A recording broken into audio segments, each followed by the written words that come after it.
እሺ ተመልካቾች እንዴት ናችሁ? ይህ ኢኮኖሚ ጉዳይ ያነሳን የምናወራበት ዩቲዩብ ቻናል ነው። እኔ ዋሲሁን በላይ ነኝ። ቻናሉን ላይክ፣ ሰብስክራይብ እንድታደርጉ ጋብዛችኋለሁ።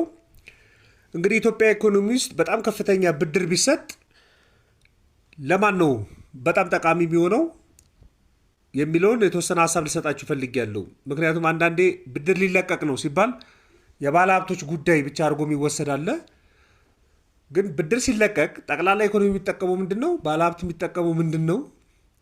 ደግሞ መደበኛው ሰው የብድር አቅርቦት ተለቀቀ ማለት የሚያገኘው እድል ምንድን ነው? እሱንም መመልከት በደንብ ያስፈልጋል። እሱ ላይ ሀሳብ ልሰጣችሁ ፈልጌያለሁ። አሁን ብሔራዊ ባንክ ኢትዮጵያ ውስጥ ያሉ ገንዘቦችን የመቆጣጠር ኃላፊነት ያለበት ብሔራዊ ባንክ ነው። በየቀኑ ያለው የቤት ስራ ቢኖር ገንዘብ መቆጣጠር ነው። ስለዚህ ከፍተኛ ገንዘብ ወደ ኢኮኖሚ መጥቶ ዋጋ ንረት እንዳይከሰት ወይም ደግሞ የሚፈለገው ገንዘብ ገበያው ስለሌለ የዋጋ ዝቅጠት ዴፍሌሽን እንዳይፈጠር ይቆጣጠራል። መርሳት የሌለባችሁ ተመልካቾች ገንዘብ ብዙ ደረጃ ያለው በኢኮኖሚክስ ውስጥ የመጀመሪያው የሁላችሁም እጃችሁ ውስጥ ያለ ብር አለ፣ ሳንቲም አለ፣ ብር አለ። እሱ ኤም1 ይባላል በኢኮኖሚክስ ወይም ደግሞ ናሮ መኒ የሚባለው እጃችሁ ውስጥ ያለ ጥሬ ገንዘብ ወይም ደግሞ ባንክ ውስጥ የተቀመጠ ጥሬ ገንዘብ ወይ ደግሞ ቼክ ኢሚዲየትሊ ሄዳችሁ በፍጥነት ሄዳችሁ ወደ ገንዘብነት የምትለውጡት በሙሉ ገንዘብ ነው ይባላል። ኤምቱ ደግሞ የሚባል ደረጃ ያለው አለ። እነዚህ ጥሬ ገንዘቦችንም ጨምሮ ነገር ግን ከአንድ ዓመት በኋላ ወይ ደግሞ ከ10 ወር በኋላ የሚከፈል ተብሎ ቦንድ እጃችሁ ላይ ካለ ሰነድ ካለ እሱም ገንዘብ ነው። በፍጥነት ገንዘብ የምታደርጉት አይደለም፣ ግን ወደ ገንዘብነት ይለውጣል። በአንድ ዓመት ውስጥ መለወጥ የሚችል ነው የሚባለው በአብዛኛው፣ እሱም ገንዘብ ነው። ጠቅላላ ደግሞ ቤዝ መኒ ደግሞ የሚባል አለ። ምንድነው እሱ? ገበያ ውስጥ ያለው ገንዘብ ባንኮች በብሔራዊ ባንክ የሚያስቀምጡት ገንዘብ በሙሉ ሲደመር ያለ ገንዘብ መጠን። ይህም በሙሉ በንቃት ነው የሚከታተለው። ያደጉ ሀገራቶች ላይ በየሳምንቱም በየወሩም ሪፖርት ይቀርባል። ኤም1 ምን ያህል አለ፣ በካሽ ምን ያህል አለ፣ በሰዎች እጅ ምን ያህል አለ፣ በባንክ ምን ያህል አለ፣ ጠቅላላ ኢኮኖሚስ ምን ያህል ገንዘብ አለ የሚለውን ቼክ ይደረጋል። ኢትዮጵያ ውስጥ ሪፖርት አለ፣ የብሮድ መኒ ሪፖርት አለ። እንግዲህ በጣም ተከታታይ ነው ወይ የሚለው የራሱ ጉዳይ ነው። ግን ብር እንደዚህ ነው የሚታየው። ስለዚህ ይሄንን ለመቆጣጠር ብሔራዊ ባንክ ሁለት መሳሪያዎች ናቸው ያሉት።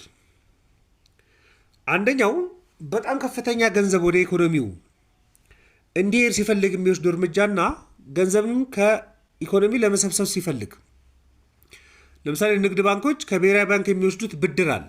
የአንድ ቀን ብድርም ሊሆን ይችላል፣ የረጅም ጊዜ ብድር ሊሆን ይችላል። አሁን ገንዘብ መጠኑ እንዲጨምር የሚፈልግ ከሆነ ይሄ የሚያበድርበትን ኢንተረስት ሬት ቀነስ ያደርጋል። ብዙ ገንዘብ ይበድራሉ፣ ያበድሩታል። የዛን ጊዜ ኢኮኖሚ ላይ ከፍተኛ ገንዘብ ይወርዳል ማለት። ብዙ ገንዘብ መስጠት ባልፈለገ ጊዜ ንግድ ባንኮች ከብሔራዊ ባንክ የሚበደሩበትን ወለድ ከፍ ያደርጋል። አይበደሩም፣ ካልተበደሩ አያበድሩትም ማለት ነው። በዚህ መልኩ መጠኑን ከፍና ዝቅ ማድረግ ይችላል። ደግሞ ራሱ ጋር መንግስት ጋር ብሔራዊ ባንክ የሚያቀርባቸው የግምጃ ቤት ሰነዶች፣ ቦንዶች አሉ። የእነሱን ወለድ ከፍ በማድረግ ብዙ ገንዘብ ከኢኮኖሚ ለመሰብሰብ ጥረት ያደርጋል። ደግሞ ቀነስ እያደረገ ብዙ ገንዘብ ኢኮኖሚ ላይ እንዲኖር ሊያደርግ ይችላል። ደግሞ የቁጠባ ወለድ በመንግስት ነው የሚወሰነው። ስለዚህ ብዙ ገንዘብ ካሽ ሰዎች እጅ ላይ እንዲኖር የሚፈልግ ከሆነ የቁጠባ ወለድን ዝቅ ሊያደርግ ይችላል። ስለዚህ ከምቆጥበው ብለው ሰው ይጠቀመዋል ማለት ነው። የብድር ወለድን ከፍ ሊያደርግ ይችላል። ባንኮች ላይ ያለ የብድር ወለድ አሁን በስምምነት ነው የሚወሰነው። ንግድ ባንኮች በስምምነት ነው ብርን የሚያበድሩት። ነገር ግን ብሔራዊ ባንክ የብድር ወለድን ከፍ እንዲደረግ ሊያዝ ይችላል። ከፍ ከተደረገ ብዙዎች አይበደሩም ማለት ነው። ዝቅ ከተደረገ ብዙዎች ይበደራሉ ማለት ነው። በዚህ መልኩ ብርን ከፍና ዝቅ ሊያደርግ ይችላል። አሁን ይሄ ከፍና ዝቅ የሚደረገው ገንዘብ ከፍና ዝቅ ማለቱን እንዴት ያውቃል ኢኮኖሚ ላይ የሚለው በጣም መሰረታዊ ጉዳይ ነው። የሚመለከትባቸው ተወስኗል። ለምሳሌ ሰዎች በባንክ ተቆጥቦ የተቀመጠን ቼክ ሊያደርግ ይችላል እና በሰዎች እጅ ያለም ያረጋግጣል። ለምሳሌ ጠቅላላ ገንዘቡ አለ፣ በሰዎች እጅ ያለ ባንክ ውስጥ የተቆጠባል። ስለዚህ በባንክ የተቆጠበው ሲካፈል በሰዎች እጅ ያለው ገንዘብ ይሄ ከረንሲ ዲፖዚት ሬሾ ይባላል። እሱን መጠን ያህል ምክንያቱም ወደ ባንክ ብዙ ተቆጠበ ማለት ዝም ብሎ ከተቀመጠ ገበያ ውስጥ ያለ ገንዘብ ተብሎ ላይታሰብ ነው። በሰዎች እጅ መጠኑ ከፍተኛ ከሆነ ኤክሰስ ስለሚሆን ዋጋ ንረት ሊያመጣ ይችላል። ይህን ያረጋግጣል። ባንኮች ለስራ ማስኬጃ ብለው የሚያስቀምጡት የገንዘብ መጠን አለ። ምን ያህል ነው? እሱስ ሪዘርቭን ያህል ባንኮች ሪዘርቭ ካደረጉ በኋላ ሊያበድሩት ነው የሚነሱት። ስለዚህ ሊያበድሩ ያዘጋጁት ለብድር የተዘጋጀ ገንዘብ መጠን ምን ያህል ነው የሚለውን ቼክ ያደርጋል። ይሄ በሙሉ አሳይመንት ነው። ስለዚህ ኤክሰስ ሪዘርቭ ካላቸው ነው የሚያበድሩት። ባንኮች ካበደሩ ለማን ነው የሚያበድሩት? ምንድነው ጥቅሙ ለጠቅላላ ህዝብ የሚለውን ደግሞ የተወሰነ ሀሳብ እንመልከት። እንግዲህ ብር በብድር መልክ የሚወርደው ለኢንቨስተሮች ነው። በአብዛኛው ትንሽም መካከለኛም ከፍተኛም ሊሆን ይችላል። ለኢንቨስተሮች ነው ብድር የሚወርደው። ነገር ግን መደበኛው ህዝብ ገንዘብ እና ገንዘብ ነክ ጥቅሞችን ማግኘት የሚችለው እነዚህ ተበዳሪ አካላቶች ብር ሲያገኙ ነው። እንዴት እንበል? ለምሳሌ አንድ ባለሀብት ገንዘብ ከተበደረ ከፍተኛ ገንዘብ ብድር ካገኘ ወደ ኢንቨስትመንት ውስጥ ከገባ ወይ ደግሞ ኢንቨስትመንቱን ካስፋፋ መደበኛ ውስጥ ተቀጥሮ ደሞዝ በማግኘት ነው ገንዘብ የሚያገኘው። ስለዚህ ለሰውየው ብድር ስለወረደለት ተቀጥሮ ደሞዝ የሚያገኙ ሰዎች ተጠቃሚ ሆኑ ማለት ነው አንደኛው። ስለዚህ ብድር መለቀቅ ጥሩ ስሜት ከሰጠ ለፐብሊክ ለህዝቡ ጥሩ ስሜት መስጠት ያለበት ባለሀብቱ ገንዘብ ካገኘ ኢንቨስትመንት ውስጥ ምርት ውስጥ አገልግሎት ውስጥ ይገባል። የዛን ጊዜ ሰራተኛ ይቀጥራል። ሰራተኛ ሲቀጥር ተቀጣሪ ሆናለሁ ደሞዝ አገኛለሁ በሚል ነው፣ ወይ ደግሞ ደሞዝ ይጨምርልኛል በሚል ነው። ሁለተኛው እነዚህ ብድር የሚያገኙ ባለሀብቶች የአገልግሎት ላይ ሊገቡ ይችላሉ፣ ምርት ላይ ሊገቡ ይችላሉ። እነዚህ ባለሀብቶች የሚያመርቱትን ምርትና አገልግሎት በማከፋፈል ውስጥ የሚሰማሩ ዝቅተኛ ቢዝነስ ላይ ያሉ ሰዎች ደግሞ ሊኖሩ ይችላሉ። ስለዚህ በአከፋፋይነት በአገልግሎት ሰጪነት ከባለሀብቱ ስር ተንጠልጥለው ገቢያቸው ሊያድግ ይችላል። ይሄም ለባለሀብቱ በተሰጠ ብድር ላይ የመጣ ነው።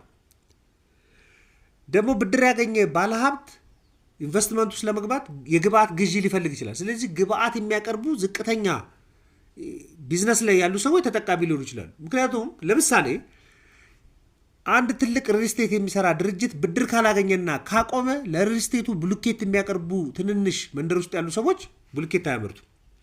ስለዚህ እነሱ ብሉኬት እንዲያመርቱ ትልቁ ኢንቨስተር ሪልስቴት መስሪያ ገንዘብ ማግኘት አለበት። ስለዚህ ብሩ ለሱ ተለቀቀ ማለት ለብሉኬት አምራቾቹ ገንዘብ ተለቀቀ ማለት፣ ለቀን ሰራተኞቹ ገንዘብ ተለቀቀ ማለት። ለቀን ሰራተኞቹ ምግብ ለምሰራዋ ሴትዮ ገንዘብ ተለቀቀ ብላችሁ አስቡት። ምክንያቱም ካልሰሩ ካልበሉ ሊከፍሏት አይችሉም። ግብአት የሚያቀርቡም በዛው ማለት ነው። እዛ ተቀጣሪ የሆኑ ሰዎች እነዚህ ትልቅ ቢዝነስ ውስጥ ተቀጣሪ የሆኑ ሰዎች በማንቀሳቀስ በማጓጓዝ ውስጥ ያሉት በሙሉ እሱን ምርት የሚጠቀሙ ሰዎች ደግሞ ይጨምራሉ። ፀጉር ቤት የከፈተው ሰውዬ ድርጅቶች ውስጥ የተቀጠረ ገቢ ያለው በቢዝነስ እንቅስቃሴ ውስጥ ገቢ ያለው ሰውዬ ገቢ ከሌለው በስተቀር መቶ ፀጉር ሊቆረጥ አይችልም። ስለዚህ አናት ላይ ያሉ ትልልቅ ኢንቨስተሮች ባለሀብቶች ብድር ማግኘት አለባቸው። ብድር አገኙ ማለት ጠቅላላ ኢንቨስትመንቱም ንግዱም የአገልግሎት ሴክተሩም ስለሚነቃቃ ጠቅላላው ማህበረሰብ ገንዘብ እንዲያገኝ እድል ይሰጠዋል። ስለዚህ የብድር አቅርቦትን ብሔራዊ ባንክ የሚመለከተው እንደ ገንዘብ አቅርቦት ነው፣ ወይ ደግሞ ኢንቨስትመንትን እንደማሳደግ ሊመለከተው ይችላል። ጠቅላላ ኢኮኖሚው የስራ ዕድል ፈጠራ ላይ፣ ዋጋ ንረት መቀነስ ላይ፣ ምርት መጨመር ላይ በሱ መነጽር ነው የሚመለከተው። ባለሀብቶች ካፒታል ማግኘት ላይ ነው የሚመለከቱት። መደበኛው ህዝብ ግን ባለሀብቶች ባገኙ ጠቅላላ ኢኮኖሚ ሲነቃቃ የኔም ጥቅም ይነቃቃል፣ እኔም ገቢ ያገኛለሁ በሚለው ነው የሚያሰላው። ስለዚህ ገንዘብን እንደዚህ አድርጎ መመልከት ያስፈልጋል። ስለዚህ ገንዘብ የሚለቀቀው ጠቅላላ አሁን ያወራናቸውን ጥቅሞች ለማሳደግ ነው። ነገር ግን ገንዘብ ደግሞ መለቀቅ አዎንታዊ ብቻ ደግሞ አይሆንም፣ አሉታዊ ሊሆን ይችላል። ኤክሰስ ገንዘብ አለ ማለት ሽሚያ ሊመጣ ይችላል፣ ዋጋነት ሊጨምር ይችላል። ዋጋነቱ ደግሞ የመጨረሻውን ዝቅተኛ ገቢ ያለውን ሰው መሸመት እንዳይችል ሊያደርገውም ደግሞ ይችላል። ባለሀብቶችም ኤክሰስ ገንዘብ በማፍሰስ ሸማች ከሌለ በስተቀር እዳቸውን መክፈል የማይችሉበት ክስረት የሚመዘግበትም ደግሞ ሊሆን ይችላል ኢኮኖሚ። ብሔራዊ ባንክ እችን ባላንስ በመጠበቅ ውስጥ ነው ራስ ምታት በየቀኑ ሆኖበት የሚለው። ስራው ይሄ ነው፣ አሳይመንቱ ይሄ ነው። ስለዚህ ብድር ለጠቅላላ ኢኮኖሚ ያለውን ሁኔታና ለመደበኛ እና ለእናንተ አይነት ህዝብ ደግሞ ያለውን ጠቀሜታም በዛው እንድትረዱ ነው። ማንኛውም ሀሳብ አስተያየት ካላችሁ ዘኢትዮጵያ ኢኮኖሚክስ ቲቪ ላይ ልትልኩልኝ ትችላላችሁ። ለነበረን ቆይታ በሙሉ ከልብ አመሰግናለሁ። መልካም ቀን።